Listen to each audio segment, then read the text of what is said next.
जब राधा रानी इतने वर्षों बाद कृष्ण से मिल रही हैं, कृष्ण को देख रही हैं, तो उनके हृदय में प्रसन्नता का अनुभव नहीं हुआ। उल्टा राधिका जी को कष्ट हुआ।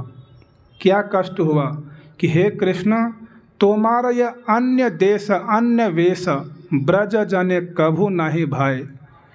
कि हे कृष्ण, आपका ये वेश राजाधिराज का वेश, और सिर पर मयूर पंख नहीं है, हाथों में बंसी नहीं है, हाथी घोड़ा सेनाओं से आप घिरे हुए हो, ऐसा वेश ब्रजवासियों को अच्छा नहीं लगता है।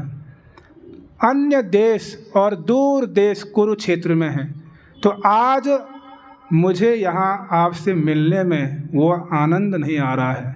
क्यों नहीं आ रहा है? तथापि हमारा मन हरे वृंदावन, वृंदावन उदय कराओ आपन चरण।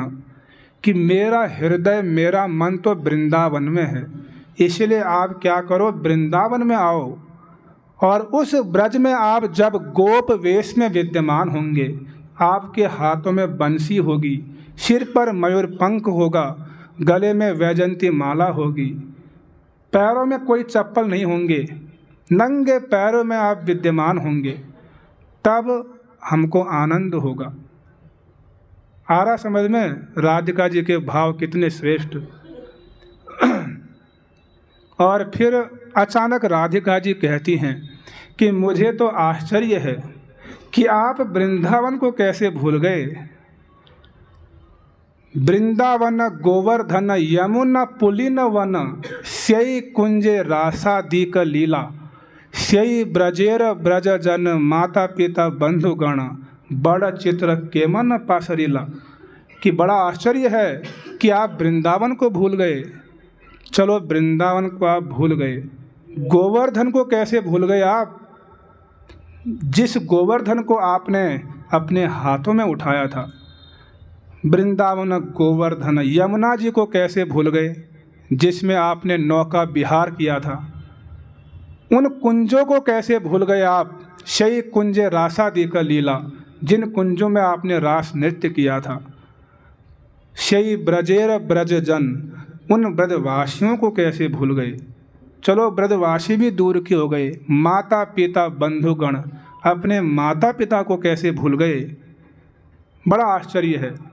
भगवान कृष्ण ने सोचा कि इतने लंबे समय बाद मिले हैं, कुछ मधुर वचन बोलेंगी राधा रानी, लेकिन नहीं, उल्टा ही हो गया कि आप ब्रजवासियों को कैसे भूल गए, आप वृंदावन को कैसे भूल गए। बड़ा आश्चर्य। ना गणी आपन दुख, देखी ब्रजेश्वरी मुख। कि मुझे अपने दुख की चिंता नहीं है। मैं जब यशोदा मैया को देखती हूँ तो बहुत दुख होता है। हे कृष्ण, इसमें आपका दोष नहीं है। आप वृंदावन वासियों को याद नहीं करते हो, इसमें आपका दोष नहीं।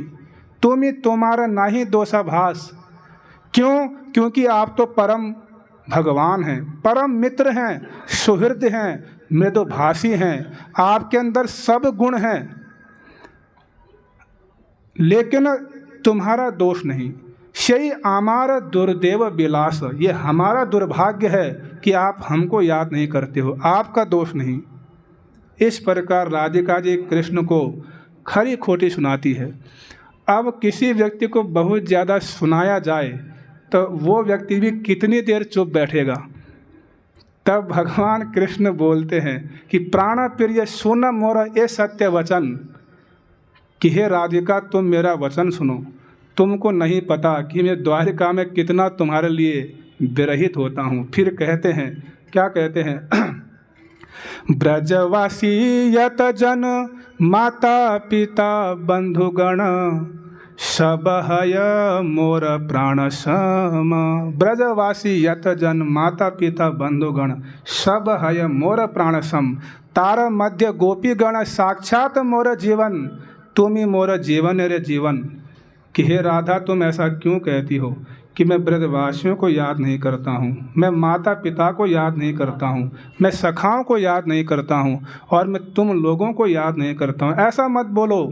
ब्रजवासी यत जन, जो ब्रजवासी हैं, माता पिता बंधुगण, जो माता पिता हैं, सब हय मोर प्राण सम, सब मेरे प्राणों से ज़्यादा प्रिय हैं।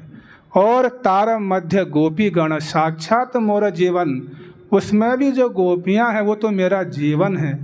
और हे राधे, तुम ही मोर जीवन रे जीवन, तुम तो मेरा जीवन की भी जीवन हो, इसलिए तुम ऐसा क्यों कहती हो कि मैं वृंदावन वासियों को भूल गया हूँ।